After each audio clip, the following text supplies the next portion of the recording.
Well, good morning. Thank you all for joining me this morning. I'd also like to thank the Three Rivers Apartments and VTT Management for sharing this space with us today. I'm here today to issue a challenge and an invitation to the people of Fort Wayne. The challenge is to look to the future. The invitation is to join me and become a part of Legacy Fort Wayne. Legacy Fort Wayne is a citywide initiative to guide our decision-making about the issues of Fort Wayne, its community trust, and the city Lease settlement funds. These funds are a unique opportunity for the people of Fort Wayne.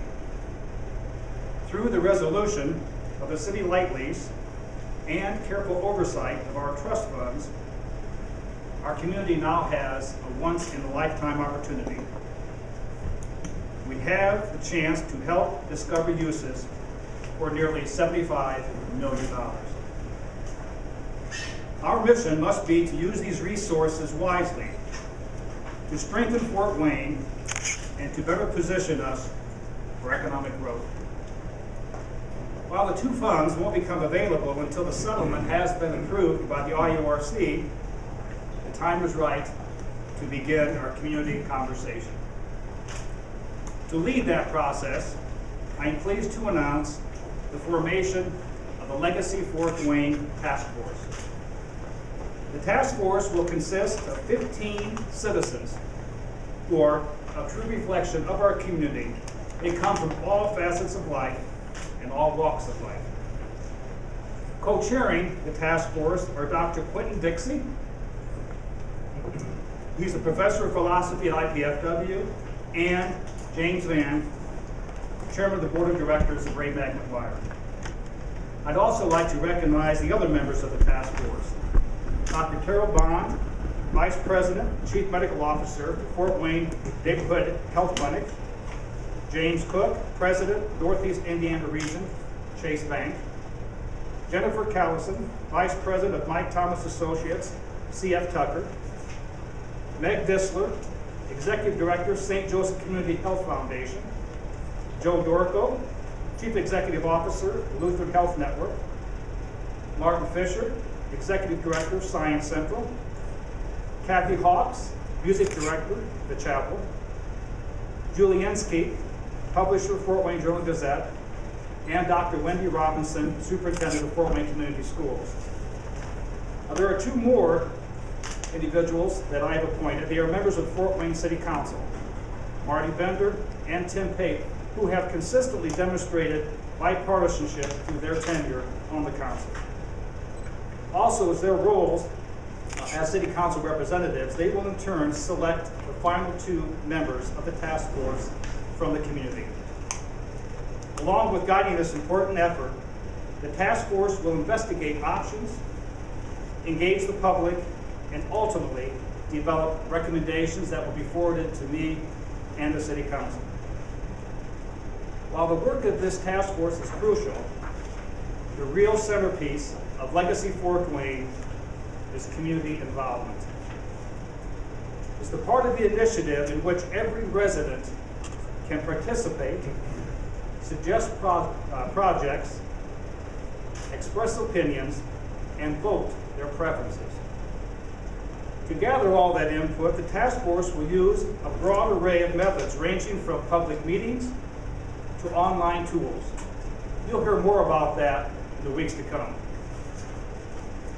When I ran for mayor, I made a pledge that when a settlement with I&M was reached, I wanted all of our residents to have the chance to contribute their ideas and help determine how we might use these exceptional funds.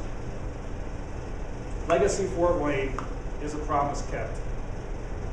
I look forward to working and engaging our entire community in this important discussion, because the foundation of our city rests upon dialogue and access. Therefore, the first task force meeting is slated for January 27th from 5 p.m. to 6:30 at the City County Building. My thanks to the members of the task force who have graciously answered the call to serve. And to the people of Fort Wayne, it's time to start thinking about our future, about our hopes, our dreams, our goals, and our priorities. Our choices must be ones which are studied thoroughly, thoughtfully, and made together. Let's use this treasure to enhance our community and continue to make Fort Wayne a place that we're proud of and that offers opportunities for all. At this time, I'd like to give our co-chairs a chance to make a few comments, and then we'll take questions. Gentlemen?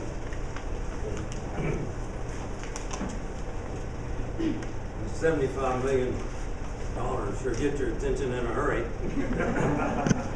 But Mayor Henry, thank you for the opportunity to be involved in Legacy Fort Wayne. Many cities, municipalities would love to have this opportunity to do something short range, long range, whatever the requirements are for their community, and we have that. And so I'm honored to be involved in this, and I think there's a lot that we can do with help from the whole community, and certainly help from the folks in the city to make this a better place. Thank you very much. Thank you.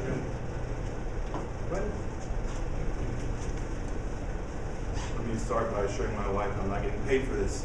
Money involved.